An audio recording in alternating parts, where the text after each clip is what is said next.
तो hey guys, मेरा नाम है फिनटेक। तो आज हम बात करेंगे कि मार्केट में अब इतना क्रैश चल रहा है, कभी 400 पॉइंट गिर रही है, कभी कुछ गिर रही है, बहुत ही मतलब इतनी सारी मार्केट में प्रॉब्लम्स आई है, पता नहीं लग रहा है कि मार्केट ऊपर जाएगी नीचे जाएगी, ऑपरेटर क्या गेम खेल रहा है, इतना क्या प्रॉब्लम चल रही है। ऊपर से इलेक्शन भी आ रहे हैं, इलेक्शंस का क्या प्रभाव पड़ेगा मार्केट के ऊपर। एंड मार्केट में बहुत ही इतनी कन्फ्यूजन हो पड़ी है कि इन्वेस्टर जो है बहुत ही कन्फ्यूज हुआ पड़ा है कि अब ट्रेड करूं या ना करूं। आईपीओ का जीएमपी भी इतना गिर रहा है मार्केट के गिरने से। एंड मार्केट के सेंटिमेंट्स बहुत ही ख़राब हो रहे हैं। इन्वेस्टर डर रहा है कि क्या करना चाहिए। ऑप्शंस में तो बहुत ही रिस्की काम हो जाता है। उसी की हम बात करेंगे कि क्या इसके मेन सपोर्ट्स होंगे, रेजिस्टेंस होंगे। मेनली हम निफ्टी एंड बैंक निफ्टी की बात करेंगे कि ये ऊपर जाने की संभावना है या नीचे जाने की संभावना है। तो आज हम ऑपरेटर कैसे काम कर रहा है वही जानने की कोशिश करेंगे। F I I D I S किधर पैसा लगा रहे हैं वो जानने की कोशिश करेंगे। तो let's start the video guys, बिना टाइम वेस्ट किए। Let's start the video guys. जैसे कि हम देख सकते हैं, मैंने 5 मिनट का चार्ट खोला हुआ है एंड पर कैंडल जो है 5 मिनट की होगी। 5 मिनट की चार्ट की कैंडल होगी। एंड हम वर्ल्ड की बात भी करेंगे कि वर्ल्ड के हिसाब से कैसे हो सकता है, जैसे डाउ जोन्स एंड SP 500 की बात भी करेंगे। एंड ये देख सकते हैं गैप अप गैप डाउन। ये देखिए, जैसे ये गैप अप यहाँ पे हुआ है, ये एक गैप अप हुआ है, ये सेकंड गैप अप है एंड ये थर्ड गैप अप है। अब गैप अप तो हमने जान लिया कि 3 गैप अप हुए हैं, पर ये भी तो पता होना चाहिए गैप अप होते क्या है। गैप अप ये चीज़ होती है, जैसे कि अब मार्केट देख रहे हैं ऊपर जा रही है एंड नेक्स्ट डे यहीं से स्टार्ट किया है एंड बीच में यहाँ ये वाली जगह कहाँ गई उसे हम कहेंगे गैप अप। एंड ये सेम चीज़ ही होती है गैप डाउन में। जैसे मार्केट नीचे गई, नेक्स्ट डे भी नीचे गई, नीचे गई, फिर नेक्स्ट डे सीधा डायरेक्ट नीचे से शुरू हुआ एंड ये जो बीच में जगह बची इसे हम कहते हैं गैप डाउन। ये चीज़ होती है gap up and gap down. Gap up gap down 5 points का भी हो सकता है एंड 500 पॉइंट्स का भी हो सकता है। ये हर बार हर मार्केट में वेरी करता है। मार्केट टू मार्केट ऐसे ही ऊपर नीचे होता रहता है। डायरेक्ट अगर प्री मार्केट में ज़्यादा जिस चीज़ के ऑर्डर आते हैं वही होता है। प्री मार्केट में ये डिपेंड होता है कि गैप अप होगा या गैप डाउन होगा। अब हमने बात कर ली है। अब ये देखिए, हमेशा ही अब गैप अप तो हो चुके हैं, बट जो मार्केट है वो हमेशा ट्राई करेगी कि मैं गैप अप को फिल कर डालूं, जिसकी वजह से बीच में इतना बड़ा गैप ना आए। अब मार्केट ने ना यहाँ पे कोई गैप अप फिल किया अपना, ना यहाँ पे गैप अप फिल किया, और यहाँ पे मार्केट ने इसी कारण सेकंड टाइम अपना गैप अप यहाँ पे फिल करने की ट्राई की एंड जो कि मार्केट वहीं पे गैप अप फिल करके चली गई।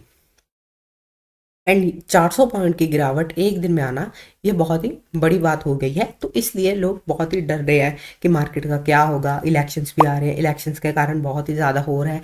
बट मेरे हिसाब से मार्केट इलेक्शंस तक बीच में ही ऐसे ही चलती रहेगी। कोई बड़ा ऐसे हम कह दें कि इतना बड़ा क्रैश आ गया है, वो इन्वेस्टर को इतनी मेरे हिसाब से डरने की ज़रूरत नहीं रहेगी, क्योंकि इलेक्शंस में ज़्यादातर जैसे भी पास डाटा देखते हैं तो इतना बड़ा मूव नहीं आता है कि मार्केट सीधा डम गिर जाए। क्यों?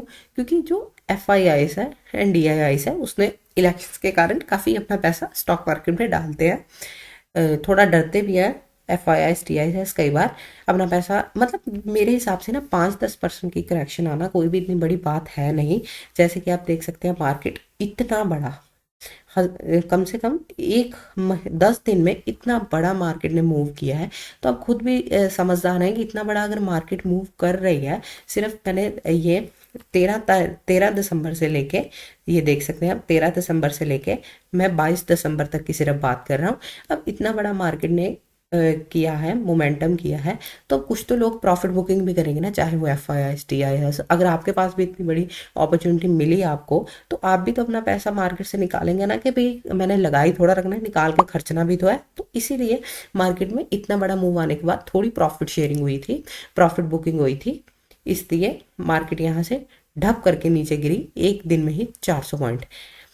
यहाँ से किसी बड़े प्लेयर ने अपना पैसा निकाला है, जैसे कि FIIs DIIs, उसमें से किसी ने एक ने अपना पैसा बाहर निकाला है।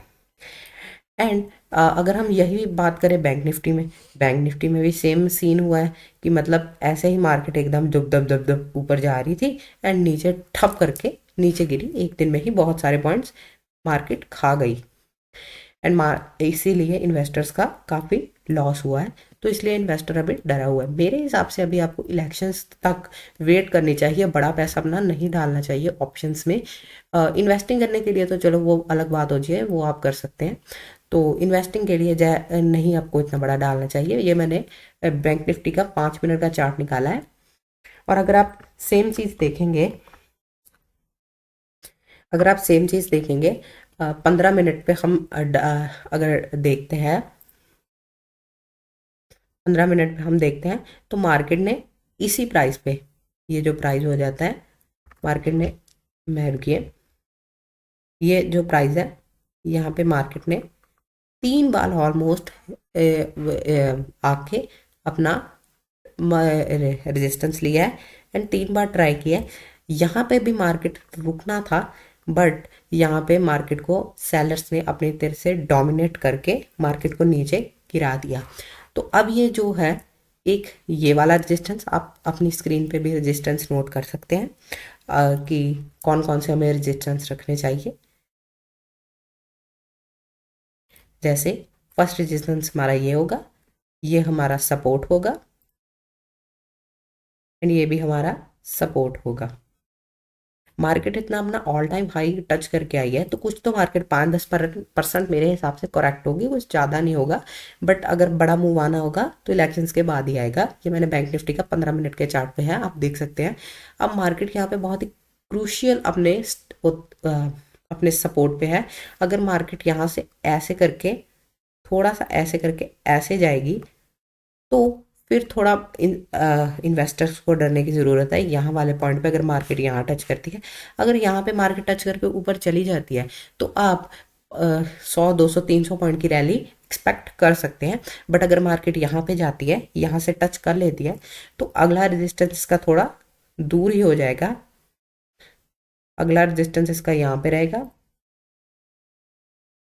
एंड नेक्स्ट रेजिस्टेंस तो इसका बहुत ही नीचे। अगर मतलब ऐसा मार्केट होता तो नहीं है, सीधा इतना मार्केट नीचे चली जाए 7,000 पॉइंट, ये तो नहीं होगा।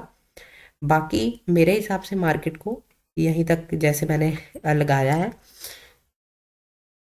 ये जो आप देख सकते हैं ये इसका रेजिस्टेंस हो जाएगा 46,688, इसका जो है सपोर्ट रहेगा। एंड अगर हम देखेंगे ऊपर वाला तो वो रहेगा 48,210, इसका जो होगा रेजिस्टेंस होगा। अगर मार्केट मेरे हिसाब से इसके ऊपर मार्केट अगर बाई चांस चली जाए तो फिर मार्केट को कोई भी नहीं रोक सकता। मेरे हिसाब से ये 2024 के स्टार्टिंग में ऐसा कुछ होगा। एंड अगर मार्केट नीचे गिरती है तो फिर तो यहाँ से मार्केट बाउंस बैक कर ही लेगी।